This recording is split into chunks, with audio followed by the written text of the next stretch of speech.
Hey there, F1 fan.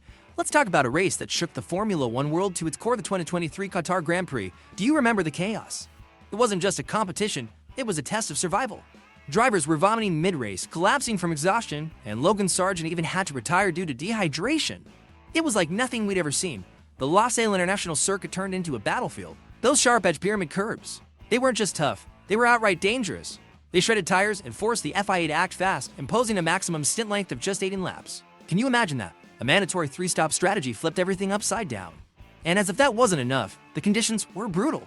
Drivers pushed themselves to the limit under the desert night's unforgiving heat. Even Lando Norris didn't hold back, calling it dangerous. It's hard not to wonder, did Formula One prioritize the spectacle over the driver's safety? Now, here we are. Gearing up for the 2024 Qatar GP, the FIA and Pirelli have promised big changes, but let me ask you this, do you think they've done enough to fix the problems?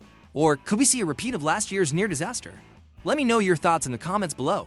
Oh, and while you're here, don't forget to subscribe to our channel and hit the notification bell.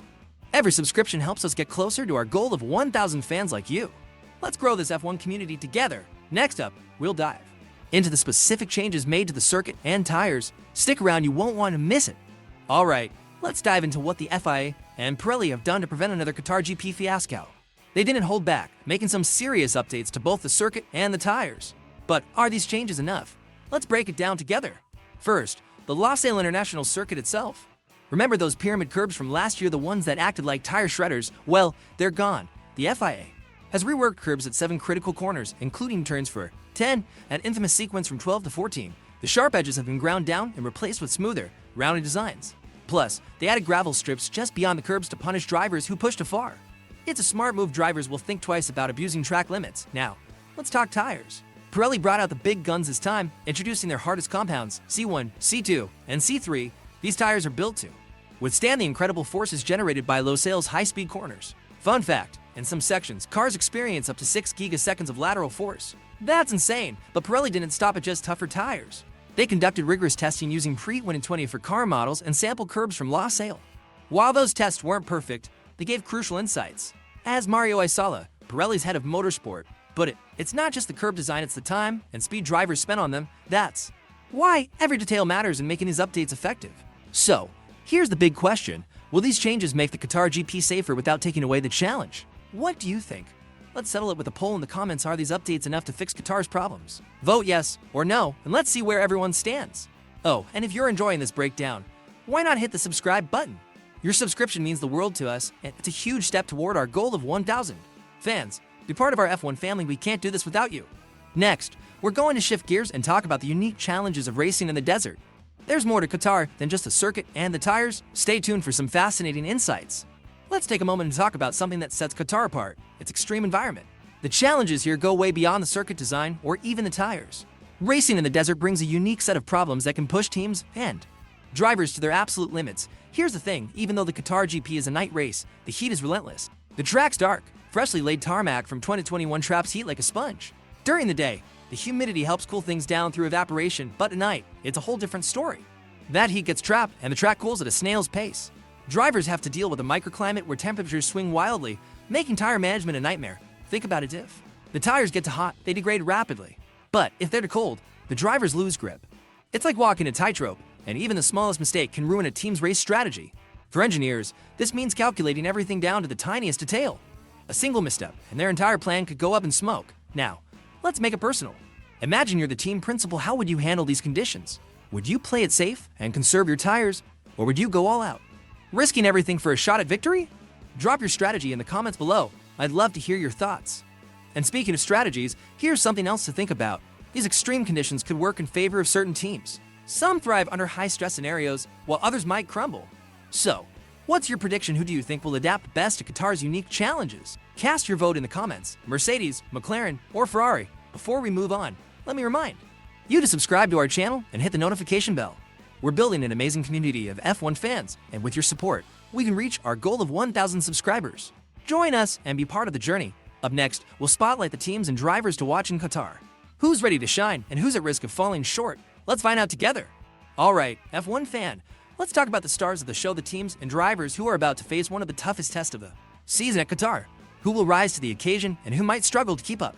Let's dive in. First up, Mercedes, Toto Wolff has hinted that the W14 could have a strong performance here. Low sales layout, with its high-speed corners and minimal braking zones, plays to their strengths. Think back to tracks like Silverstone or Spa. They've been great for Mercedes this season. Wolff's confidence is high, but even he acknowledges that Qatar's unpredictable conditions could throw a wrench in their plans. Then there's the showdown between McLaren and Ferrari. McLaren is riding a wave of momentum, but Ferrari is determined to fight back. The twist: Ferrari's biggest challenge might not even be McLaren, it's the tension between Charles Leclerc and Carlos Sainz. After their heated moments in Vegas, Leclerc made it clear he's focused on his battle with Lando Norris for second place in the Drivers' Championship.